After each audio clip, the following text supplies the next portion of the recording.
बच्चों आज हम लोग ये आरसीसी के बेसिक्स को समझेंगे और आरसीसी के बेसिक्स को समझने के लिए मैंने कुछ ये डेफिनेशंस लिखी हुई हैं। देखिए, सबसे पहले हम जानेंगे कि स्ट्रेस क्या होता है। स्ट्रेस होता है फोर्स अपॉन एरिया। जो प्रेशर की इकाई होती है न्यूटन पर मीटर स्क्वायर, वही स्ट्रेस की भी इकाई होती है। प्रेशर और स्ट्रेस में सिर्फ एक फर्क होता है कि प्रेशर एक्सटर्नली लगाया जाता है और स्ट्रेसेस बॉडी के अंदर डेवलप होती है, एक रेजिस्टेंस मैकेनिज्म है। और 1 न्यूटन पर mm स्क्वायर से जनरली आरसीसी में स्ट्रेस को दिखाया जाता है और 1 न्यूटन पर mm स्क्वायर 1 मेगा पास्कल के बराबर होता है, जिसको MPa लिखते हैं। तो जितनी भी स्ट्रेसेस हम आरसीसी में दिखाएंगे वो MPa के टर्म में दिखाएंगे, जिसका मतलब होगा न्यूटन पर mm स्क्वायर। अगर 5 MPa किसी बॉडी की स्ट्रेस है, जिसका मतलब उसमें 5 न्यूटन पर mm स्क्वायर के बराबर है। स्ट्रेन होता है कि जो भी बॉडी के अंदर डिफॉर्मेशन होते हैं बिकॉज ऑफ लोड के कारण, तो उस डिफॉर्मेशन को अगर हम उस बॉडी के ओरिजिनल मेंबर के ओरिजिनल लेंथ से डिवाइड करते हैं तो वो हमें स्ट्रेन मिलता है। स्ट्रेन की कोई इकाई नहीं होती है। आप लोगों ने फर्स्ट ईयर में पढ़ा होगा स्ट्रेस स्ट्रेन डायग्राम। तो स्ट्रेस स्ट्रेन डायग्राम ये माइल्ड स्टील का है।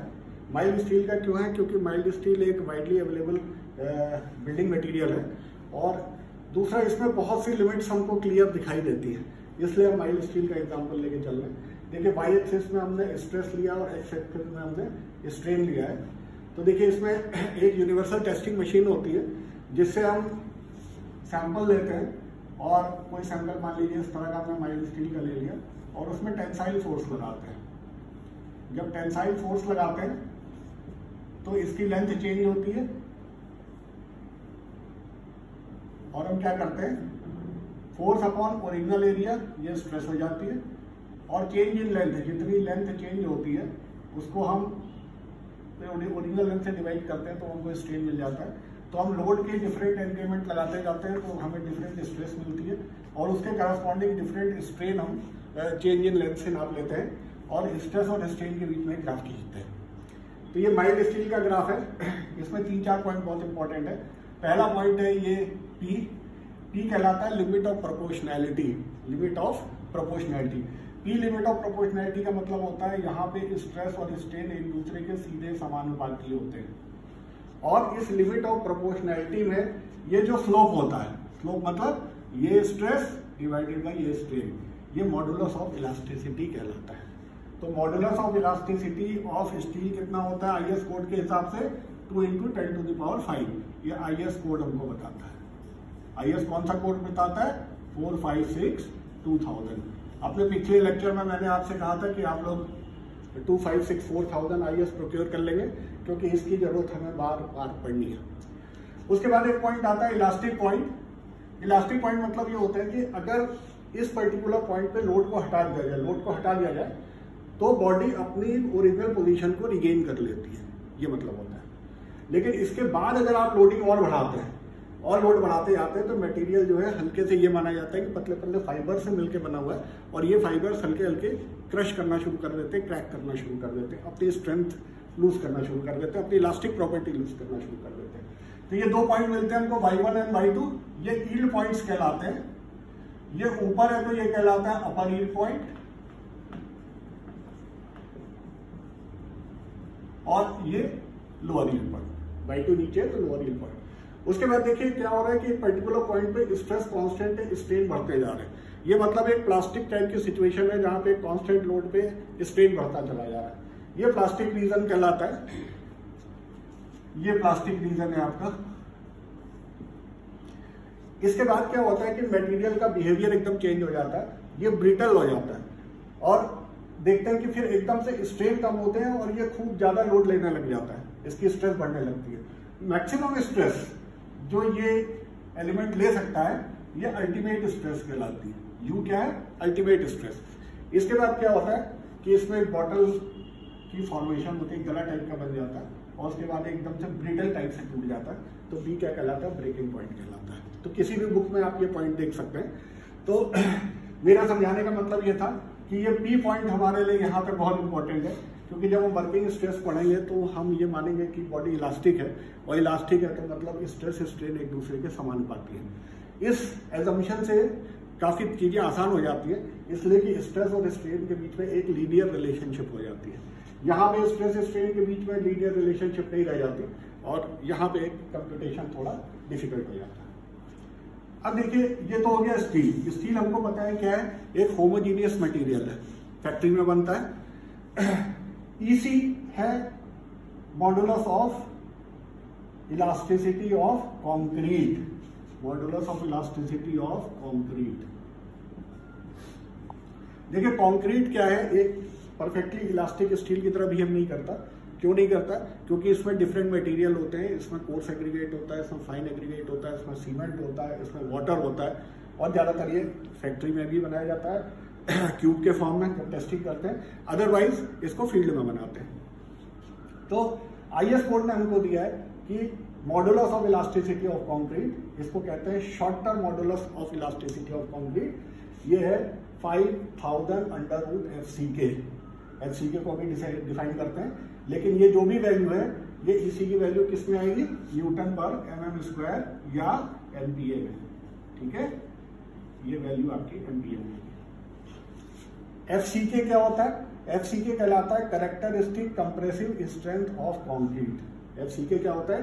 Characteristic compressive strength of concrete. जहां भी कैरेक्टरिस्टिक वर्ड आएगा आईएस कोड में, ये थोड़ा स्टैटिस्टिकल पैरामीटर होता है। इसका मतलब होता है कि अगर मान लीजिए हम टेस्टिंग करें कंक्रीट की कंप्रेसिव स्ट्रेंथ निकालनी है। कंप्रेसिव स्ट्रेंथ निकालने के लिए कंक्रीट की क्या करते हैं कि हमने एक पर्टिकुलर ग्रेड का कंक्रीट बनाया, मान लीजिए 1 to 4 का एक कंक्रीट बनाया, एक क्यूब बनाया, जिस क्यूब की डायमेंशन कितनी है 15 by 15 by 15, 15 by 15 by 15 centimetre. ठीक, अब इसकी पूरा 1 2 4 या 1 1.5 3 जो भी मिक्स है उसको बनाया, coarse aggregate, fine aggregate, cement और वाटर। इसके बाद हम क्या करते हैं, इसको 28 दिन तक क्योरिंग करते हैं, 28 डेज क्योरिंग। क्योरिंग मतलब तराई करते हैं। तराई बेसिकली क्यों करते हैं? क्योंकि सीमेंट के कारण जो रिएक्शंस होती हैं उसके हीट डेवलप होती है, एक्सेसिव हीट डेवलप होती है, उस हीट को डेसिपेट करने के लिए। और 28 डेज में ये माना जाता है कि ये स्ट्रेंथ कंक्रीट का क्यूब गेन कर लेता है।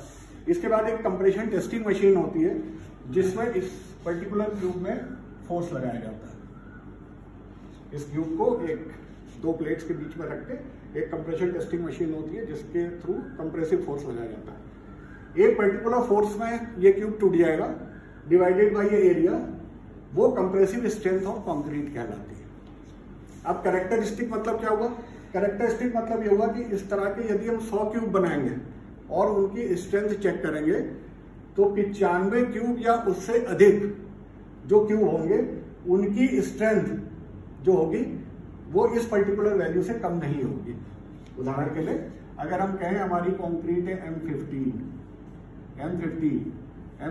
कंक्रीट है तो M का मतलब होता है मिक्स और 15 होता है इसका characteristic compressive strength of the concrete. इसका मतलब हुआ कि M15 ग्रेड वो ग्रेड है कि जिसके अगर हम 15 by 15 by 15 के क्यूब बनाएंगे तो 28 दिन बाद अगर हम 100 क्यूब बनाते हैं तो 95 क्यूब या उससे अधिक क्यूब की स्ट्रेंथ 15 न्यूटन पर mm स्क्वायर होगी। इसका मतलब है कि केवल 5% ही टेस्ट रिजल्ट, मैक्सिमम 5% ही टेस्ट रिजल्ट, इससे कम होने चाहिए, बाकी रिजल्ट इससे ज्यादा होने चाहिए। ये कैरेक्टरिस्टिक वर्ड का मतलब होता है। तो चाहे कैरेक्टरिस्टिक स्ट्रेंथ ऑफ कंक्रीट कहें, चाहे कैरेक्टरिस्टिक स्ट्रेंथ ऑफ स्टील भी कह सकते हैं, उसका मतलब ये होगा कि वो स्ट्रेंथ जहां पे 5% से ज्यादा उस वैल्यू से कम स्ट्रेस नहीं होगी। अब देखिए एक चीज और है कि यहाँ पे कोड में लिखा है ईसी इज, ये जो डेफिनेशन बता रहा हूँ ये आईएस कोड के हिसाब से बता रहा हूँ, इन्होंने लिखा है short term modulus of elasticity of concrete. अब देखिए modulus of elasticity of concrete कैसे निकालते हैं?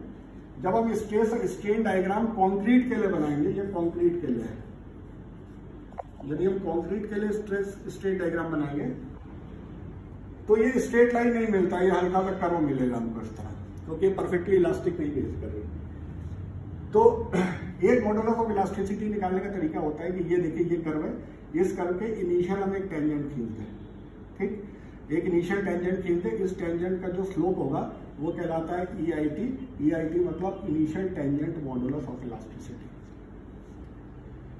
दूसरा होता है कि इस पर्टिकुलर कर्व में एक पर्टिकुलर पॉइंट पे हम एक कर्व पे एक पर्टिकुलर पॉइंट मार्क कर लें, ये मार्क यूजुअली HCK/3 होता है, उसको मार्क कर लें और इसको ओरिजिन से मिला दें, तो जो स्लोप होगा वो सेकेंड मॉडुलस ऑफ इलास्टिसिटी होता है। और तीसरा होता है इंस्टेंटेनियस मॉडुलस ऑफ इलास्टिसिटी, मतलब इस कर्व में जिस पॉइंट पे हमें मॉडुलस ऑफ इलास्टिसिटी निकालना है उस पर टेंजेंट खींच दें, उसका जो dy/dx होगा, ठीक है, वो इंस्टेंटेनियस मॉडुलस ऑफ इलास्टिसिटी होगा। तो कंक्रीट के केस में 3 मॉडुलस ऑफ इलास्टिसिटी है, एक है initial tangent modulus of elasticity, दूसरा है सेकेंड मॉडुलस ऑफ इलास्टिसिटी और तीसरा इंस्टेंटेनियस मॉडुलस ऑफ इलास्टिसिटी। तो ये जो ECM निकाल रहे हैं ये basically second modulus of elasticity यहाँ पे होता है। अब एक प्रॉब्लम और होती है कि जब हम किसी स्ट्रक्चर को लोड करते हैं, जब लोड करते हैं तो उस स्ट्रक्चर में हमेशा डेड लोड आया होता है।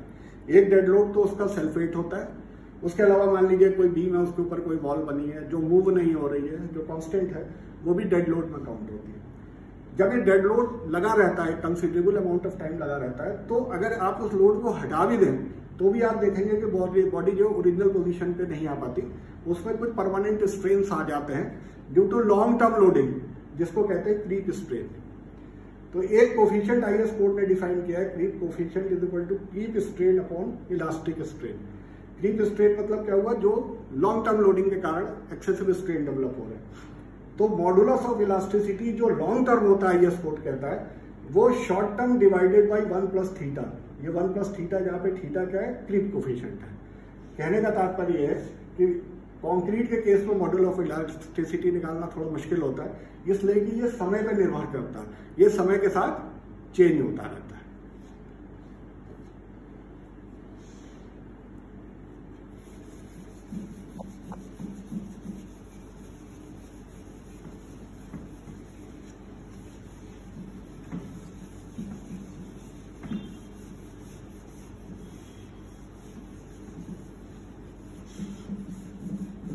देखिए, ये मैं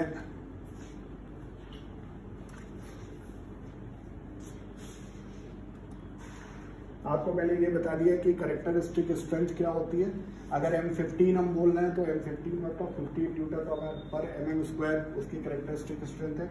अगर हम कंक्रीट M20 बोल रहे हैं, इसका मतलब उसकी कैरेक्टरिस्टिक स्ट्रेंथ FCK कितनी है, 20 न्यूटन पर mm²। अब देखिए, जो मटेरियल आप यूज करते हैं RCC में, बेसिकली सबसे पहला मटेरियल सीमेंट यूज करते हैं।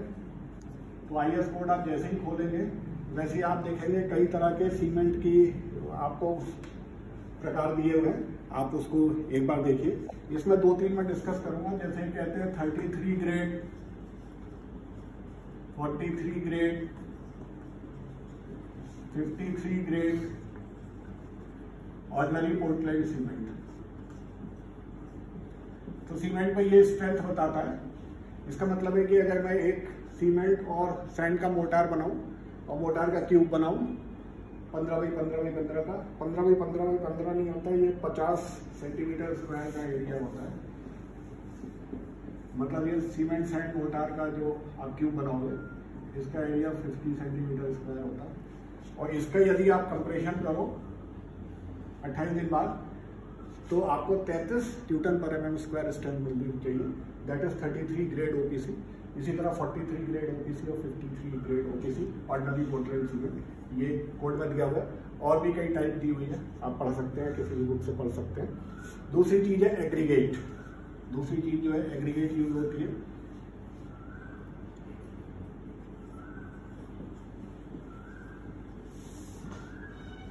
देखिए, एग्रीगेट के लिए एक पर्टिकुलर कोड है जिसका IS 383 है। ये आपको कोड बताते हैं कि किस तरह का आपका फाइन एग्रीगेट होना चाहिए, किस तरह का कोर्स एग्रीगेट होना चाहिए। एग्रीगेट में एक चीज ध्यान रखनी चाहिए कि हमको नेचुरली ऑकरिंग एग्रीगेट यूज करना चाहिए। अगर हमको स्टोन बेलास्ट मिल जाता है, स्टोन चिप्स मिल जाती है, उसको हम एग्रीगेट यूज कर सकते हैं। Nominal size usually 20 mm RCC में जनरली यूज होता है। अगर हम कोई ऐसा एग्रीगेट यूज कर रहे हैं जो लोकली अवेलेबल मटेरियल है, या हम ब्रिक बैट यूज कर रहे हैं, अगर उससे हम एग्रीगेट यूज कर रहे हैं, तो हमको ये देखना चाहिए कि इसमें सल्फेट की मात्रा, अगर हम ऐसे एग्रीगेट यूज कर रहे हैं बिकॉज ऑफ अगर कंस्ट्रेंट, अगर हम ऐसे यूज कर रहे हैं जैसे स्लैग है या बर्ड ब्रिक्स है, इसको यूज कर रहे हैं, तो हमें देखना चाहिए कि सल्फेट की मात्रा 0.5% से अधिक नहीं होनी चाहिए और एग्रीगेट को 10% अपने वेट से ज़्यादा मॉइस्चर या वाटर एब्जॉर्ब नहीं करना चाहिए। ये एग्रीगेट की क्वालिटी होनी चाहिए। ठीक है। एक चीज और है कि ठीक है,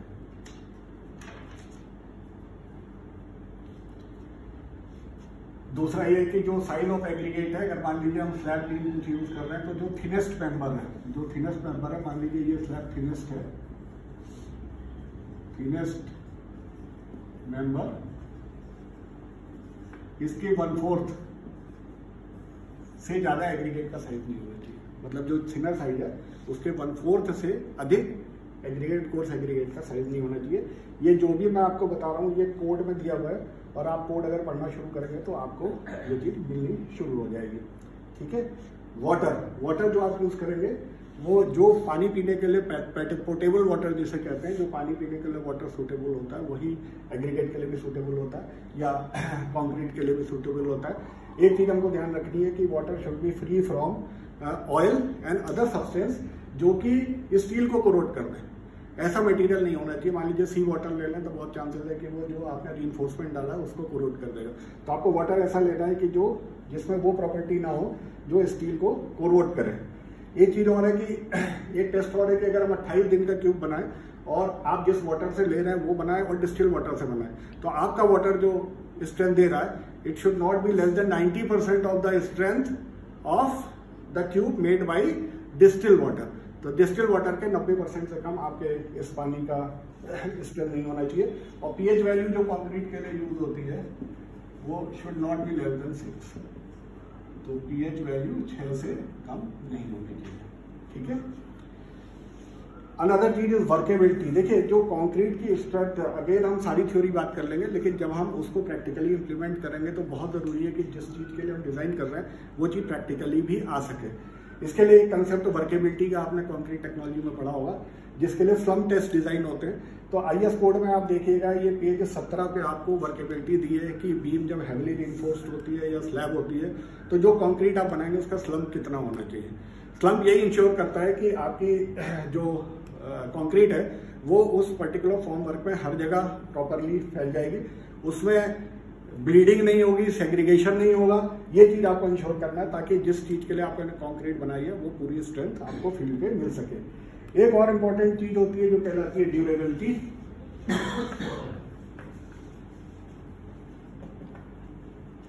ड्यूरेबिलिटी यूजुअली टर्म होता है जो इन्वायरमेंट कंडीशन के, डिफरेंट इन्वायरमेंटल कंडीशन के बीच में जो कंक्रीट एक्सपोज होती है उसके कारण जो आपकी कंक्रीट है उसको ड्यूरेबल होना चाहिए। फॉर एग्जांपल मान लीजिए ऐसी जगह है जहां पे बार बार मॉइस्चर आ रहा है, पानी के किनारे आपका स्ट्रक्चर है, तो आपके कंक्रीट में क्रैक्स नहीं डेवलप होने चाहिए, वो लीकेज नहीं होनी चाहिए। आपका प्रॉपर कवर डिजाइन होना चाहिए। कवर भी इसीलिए डिजाइन होता है कि जो एक्सटर्नल इन्वायरमेंट है उससे आपका स्टील कोरोड ना हो सके। तो ये ड्यूरेबिलिटी भी आपकी दी हुई है, ये भी आप पढ़ लीजिएगा, ये आपके इसमें दिया हुआ है। एक चीज और है कि जो कंक्रीट के मिक्स बनाते हैं वो दो तरीके के बनाते हैं।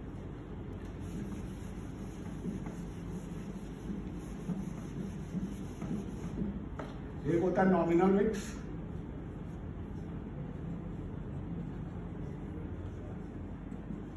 एक होता है डिजाइन मिक्स।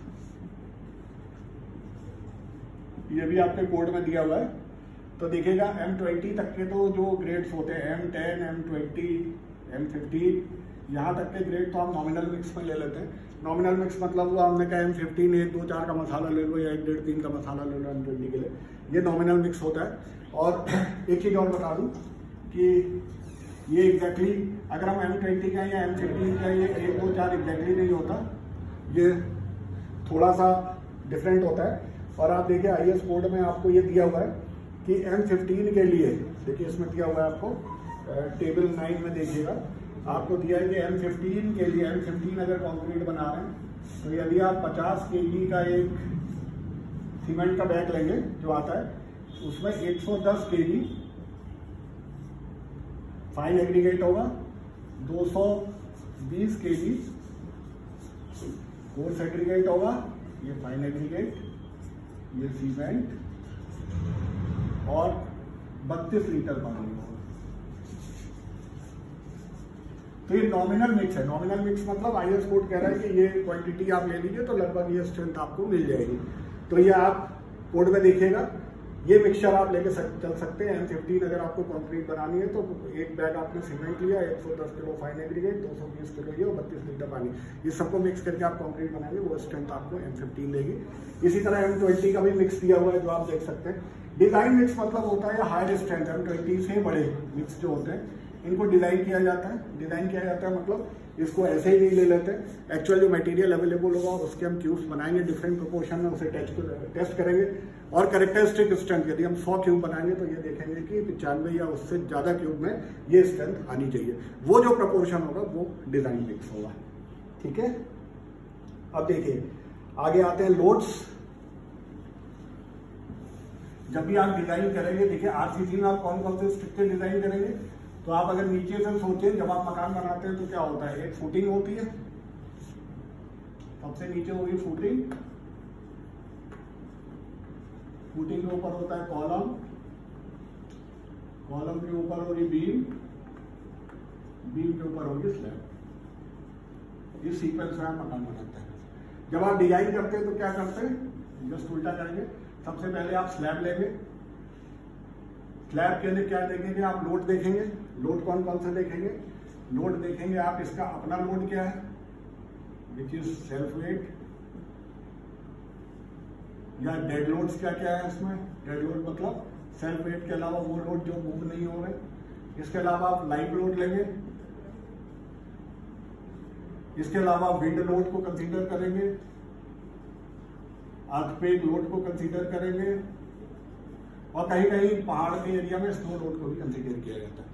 तो ये सारे लोड में जो सेल्फ वेट होता है, ये ध्यान कर लीजिए कि आरसीसी की जो डेंसिटी होती है वो 25 किलो न्यूटन पर मीटर क्यूब होती है। तो जब भी सेल्फ वेट निकालेंगे तो ये वैल्यू लेंगे।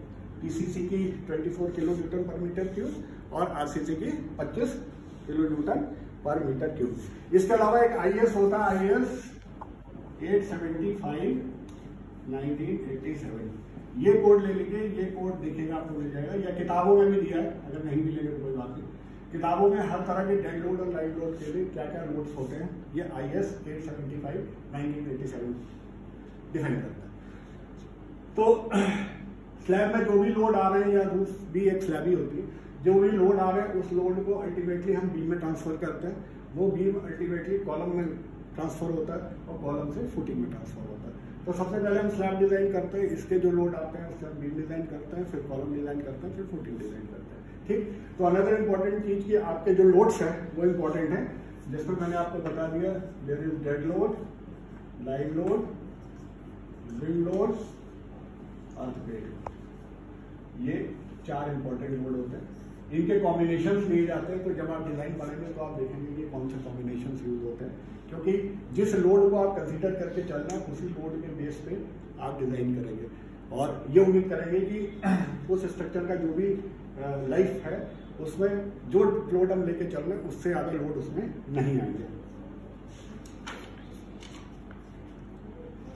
अब देखिए अगला जो है स्टील है।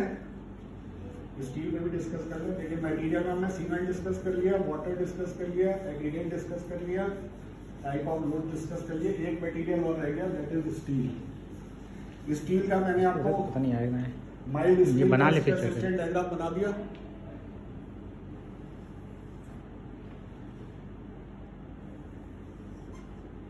देखिए ये स्ट्रेस था, ये स्ट्रेन है, ये कुछ इस तरीके से हम लोगों ने पढ़ा था माइल्ड स्टील का। इसके बाद एक कर्व में ये बना रहा हूं, एक कर्व इसके आगे बना रहा हूं। देखिए ये माइल्ड स्टील का कर्व है जो हम लोगों ने पढ़ा था, पहला वाला माइल्ड स्टील। इसको कहते हैं Fe250 steel. Fe is for steel और 250 क्या है, 250 कैरेक्टरिस्टिक स्ट्रेंथ ऑफ स्टील है। कैरेक्टरिस्टिक मैं बता चुका हूँ, 250 मतलब हो गया 250 न्यूटन पर mm स्क्वायर। तो माइल्ड स्टील की जो कैरेक्टरिस्टिक स्ट्रेंथ है वो कितनी होगी, 250 न्यूटन पर mm स्क्वायर। दूसरा है Fe415, ये डिफॉर्म्ड स्टील्स कहलाते हैं या हाई स्ट्रेंथ डिफॉर्म्ड स्टील कहलाते हैं। ये दो तरीके के हम लोग यूजुअली यूज करते हैं, Fe415 एंड Fe500। होता क्या है, जब आप high strength deformed steel use करते हैं तो इस तरीके की हमें डिस्टिंक्ट लिमिट्स नहीं मिलती हैं, तो यील्ड पॉइंट निकालना बहुत मुश्किल होता है। यील्ड पॉइंट निकालना मुश्किल होता है तो इसके लिए आईएस कोड ने ये कहा है कि स्ट्रेन मान लीजिए यहाँ पे 0.000 स्ट्रेन है, यहाँ पे मान लीजिए 0.002 स्ट्रेन है एंड सो ऑन, इस तरह से स्ट्रेन है। तो 0.002 स्ट्रेन यहाँ पे है, वहां से हम ये जो ओरिजिनल टेंजेंट लाइन आ रही, सीधी लाइन आ रही, इसके पैरेलल एक लाइन खींचते हैं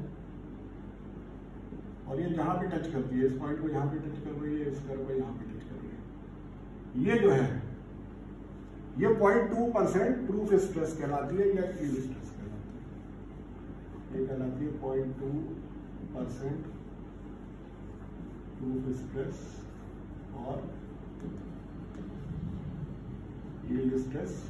ये वैल्यू 415 होती है कैरेक्टरिस्टिक स्ट्रेंथ। इसी तरह अगर कैरेक्टरिस्टिक स्ट्रेंथ ऑफ Fe500 निकालना है तो ये 0.002 वाली जो लाइन है इसको पैरेलल खींचेंगे इस लाइन के, ये जहां पे भी इसे कट करेगी ये इसकी 0.2% प्रूफ स्ट्रेस होगी या यील्ड स्ट्रेस होगी। कहने का मतलब है जो हाई स्ट्रेंथ स्टील होती है इसमें यील्ड स्ट्रेस निकालने के लिए आईएस कोड क्या कहता है कि आप 0.2% ऑफ प्रूफ स्ट्रेस लीजिए, तो ये चीज 0.2% प्रूफ स्ट्रेस लीजिए, ये आपकी अल्टीमेट स्ट्रेंथ मिलेगी। और ये जो है इसका दूसरा नाम टॉर 40 और टॉर 50, इन दो नामों से भी ये दुकान में बनता है। ठीक है, अब हम चलेंगे अगले पॉइंट पे।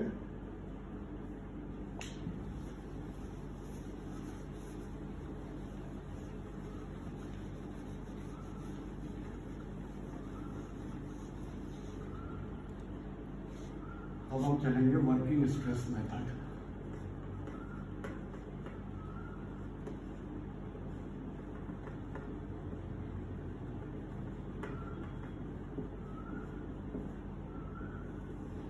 देखिए वर्किंग स्ट्रेस मेथड का जो बेसिक्स होता है, ये सबसे पहले थ्योरी डेवलप हुई थी और ये थ्योरी को भी 100 साल से ऊपर हो गया, अराउंड 1900 में डेवलप हुई थी। तो ये थ्योरी बेसिकली एज्यूम करती है, ओल्डेस्ट थ्योरी है, बेसिकली एज्यूम करती है कि कंक्रीट और जो स्टील है वो इलास्टिक बिहेव करते हैं, इलास्टिक बिहेव करते हैं। मतलब इलास्टिक बिहेवियर जब आपने सेकेंड ईयर में एसओएम पढ़ा था तो भी आपने बॉडी का इलास्टिक बिहेवियर पढ़ा था, जहाँ पे स्ट्रेस समानुपाती होती है स्ट्रेन के। एक चीज और आप देखिए जो हमने सेकेंड ईयर में पढ़ा था, सपोज कर लीजिए ये एक सिंपली सपोर्टेड बीम है जिसकी लेंथ L है और जिसके एक लोड PR है। तो बेसिकली इसका जो अगर सेंटर में लग रहा है L/2 पे, तो इसका जो बेंडिंग मोमेंट डायग्राम है वो इस तरीके से होगा, सेकेंड मूवमेंट होगा इस तरीके से होगा और जो मैक्सिमम बेंडिंग होगा वो 3L/4, E/2 इसकी रिएक्शन होगी और ये सेकेंड मूवमेंट होगा, मतलब पॉजिटिव। ये हमने जब स्ट्रेंथ ऑफ मटेरियल पढ़ते थे तो उसमें जो शियर फोर्स और बेंडिंग मूवमेंट का डायग्राम था, वो जो हम बेंडिंग मूवमेंट निकालना सीखते थे वो सिविल में उसका यूज है। जब आप डिजाइन करेंगे तो उस मूवमेंट्स का बहुत ज्यादा यूज है। उसके बाद हमने एक बेंडिंग स्ट्रेस का चैप्टर पढ़ा था, उस बेंडिंग स्ट्रेस में हमें ये बताया गया था कि जैसे मान लीजिए जब हम बेंडिंग स्ट्रेस पढ़ते, जब हम शियर फोर्स बेंडिंग मूवमेंट का चैप्टर पढ़ते थे तो हम इसको एक लाइन बना देते थे और लोडिंग कर देते थे और शियर फोर्स बेंडिंग मूवमेंट निकाल देते थे, कहीं भी इसके क्रॉस सेक्शन की हम बात नहीं करते थे। सडनली जब हमने बेंडिंग ऑफ बीम पढ़ना शुरू किया, उसमें बेंडिंग स्ट्रेस हम पढ़ते थे, वो फॉर्मूला आपको याद होगा F/Y = M/I = E/R, जो बेंडिंग इक्वेशन होती है, ये हम पढ़ते थे। तो मान लीजिए कि ये पर्टिकुलर बीम को हम कंसीडर करें, इसका क्रॉस सेक्शन मान लीजिए कि ये भी है और ये भी, एक रेक्टेंगुलर क्रॉस सेक्शन है। शुरू में मैं ये नहीं मान रहा कि आरसीसी है, शुरू में यही मान ले रहा हूँ ये स्टील है या एक मटेरियल है।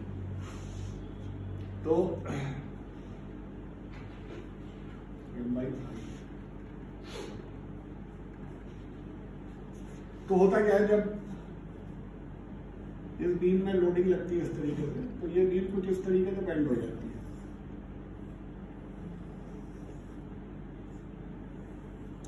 इस बेंडिंग में क्या होता है कि बॉटम में जो है ये फाइबर्स जो है, अगर ये फाइबर मान लें तो इसकी लेंथ जो है, अगर मान लें कि ये सेंटर टू सेंटर ये 2 मीटर लेंथ है, तो नीचे के फाइबर्स की लेंथ 2 मीटर से ज्यादा हो जाएगी, ऊपर के फाइबर की लेंथ 2 मीटर से कम हो जाएगी बिकॉज ऑफ बेंडिंग। इसका मतलब क्या है कि नीचे वाले जो फाइबर्स हैं उसमें इलॉन्गेशन हो रहा है, इलॉन्गेशन हो रहा है मतलब टेंसाइल स्ट्रेस डेवलप हो रही है, नीचे वाले में कंप्रेशन हो रहा है मतलब कंप्रेसिव स्ट्रेसेस डेवलप हो रही है।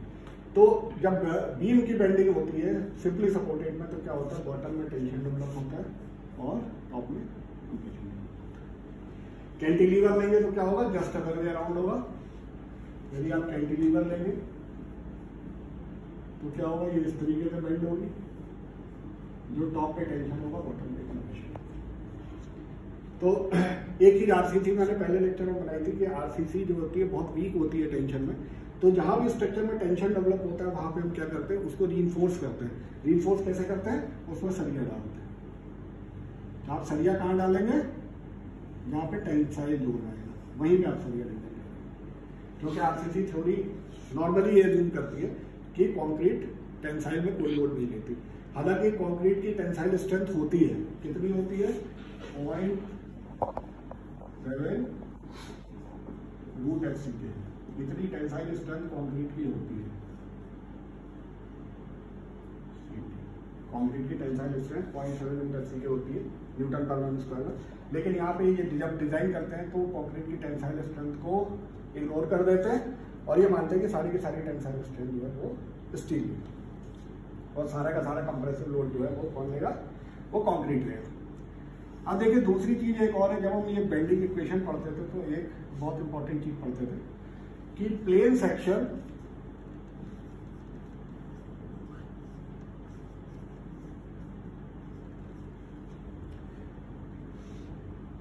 बिफोर बेंडिंग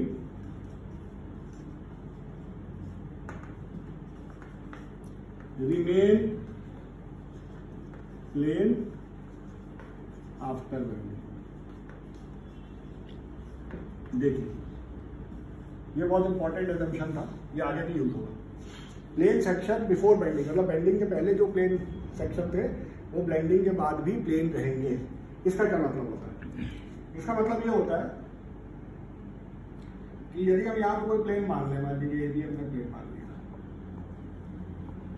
और ये मान लें कि कई फाइबर से मिलकर बना हुआ है, कई फाइबर तो मतलब फाइबर से मिलकर बना हुआ है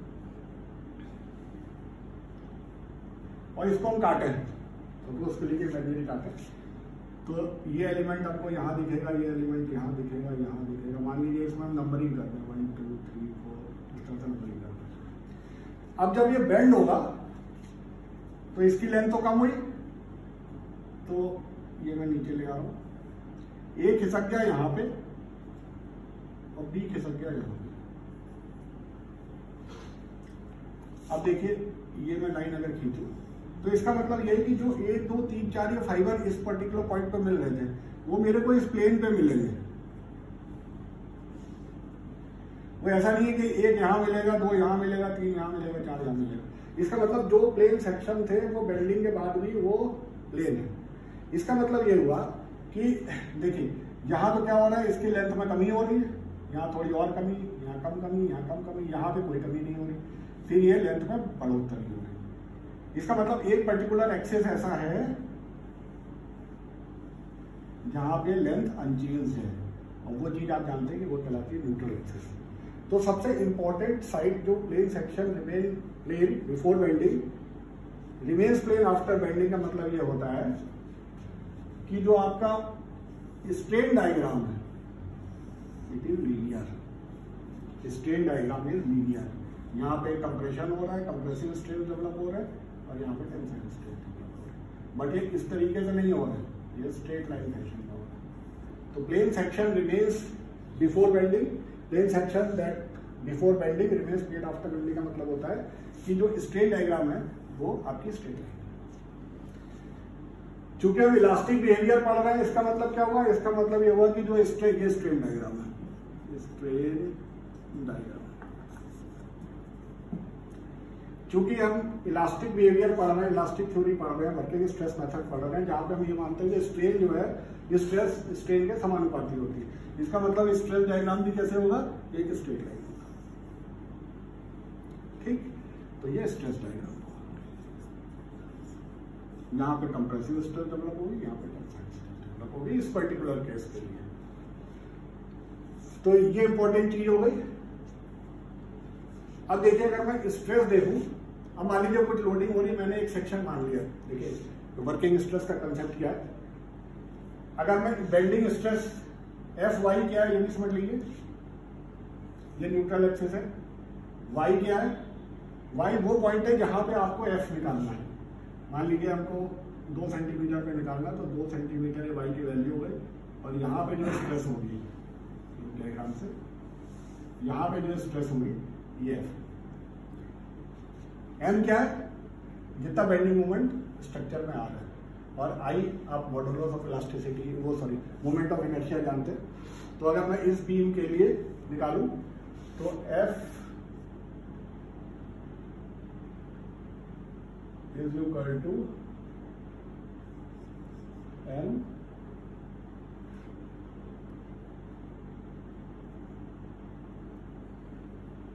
अपॉन 1/6 dt स्क्वायर,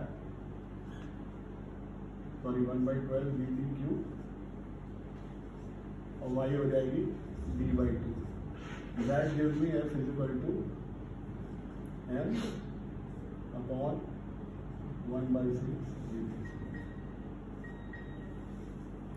कहने का मतलब यह है कि अगर मुझे सेक्शन दिया हुआ है, या उल्टा आप समझ लीजिए, यदि मैं m कहूं, m इज इक्वल टू हो जाएगा f इंटू 1/6 dt स्क्वायर, जिसको सेक्शन मॉडुलस कहते हैं, जेड कहते हैं, f इंटू जेड। ये हो गया है। कहने का मतलब मुझे ये है कि अगर मुझे सेक्शन पता है तो मुझे आई पता है, मैक्सिमम स्ट्रेस के लिए जेड पता है, सेक्शन मॉडुलस पता है, और मटेरियल के लिए मुझे ये भी पता है कि बेंडिंग स्ट्रेस कितनी मुझे इस पर्टिकुलर सेक्शन में अलाउ करनी है। तो जो भी मुझे स्ट्रेस अलाउ करनी है वो मटेरियल पे डिपेंड करेगी। यदि उस स्ट्रेस को मैं जेड से मल्टीप्लाई कर दूं तो मेरे को ये पता चल जाएगा कि ये स्ट्रक्चर कितना मूवमेंट रजिस्ट कर लेगा। अब ये कितना मूवमेंट रजिस्ट कर लेगा ये मेरे को पता लग गया। कैसे पता लगा, मुझे सेक्शन मॉडुलस पता है, मुझे उसकी अलाउड बेंडिंग स्ट्रेस पता है कि इस पर्टिकुलर मटेरियल में कितना बेंडिंग स्ट्रेस अलाउड है, ये मेरे को पता है। इससे मेरे को ये पता चल गया कि इस बॉडी में कितना मूवमेंट ये स्ट्रक्चर रजिस्ट कर लेगा। अब एक्चुअल मूवमेंट कितना आ रहा है, PL/4। तो मैं ये देखूंगा कि जो एक्चुअल मूवमेंट आ रहा है वो जितना रजिस्ट कर ले रहा है उससे ज्यादा है या कम। यदि एक्चुअल जो मूवमेंट आ रहा है मेरा सेक्शन उससे ज्यादा रजिस्ट कर ले रहा है तो मेरा स्ट्रक्चर सेफ है, और यदि एक्चुअल मूवमेंट जो आ रहा है वो मेरा स्ट्रक्चर जितना मूवमेंट रजिस्ट कर लेगा उससे अगर ये मूवमेंट ज्यादा आ रहा है और मेरा रेजिस्टेंस कम हो रहा है तो स्ट्रक्चर फेल कर जाएगा। तो बेसिकली बच्चों ये वर्किंग स्ट्रेस का जो है कंसेप्ट है। वर्किंग स्ट्रेस कंसेप्ट में हम सिंपली जो सेकेंड ईयर में पढ़ा है वहीं से हम आगे चलेंगे।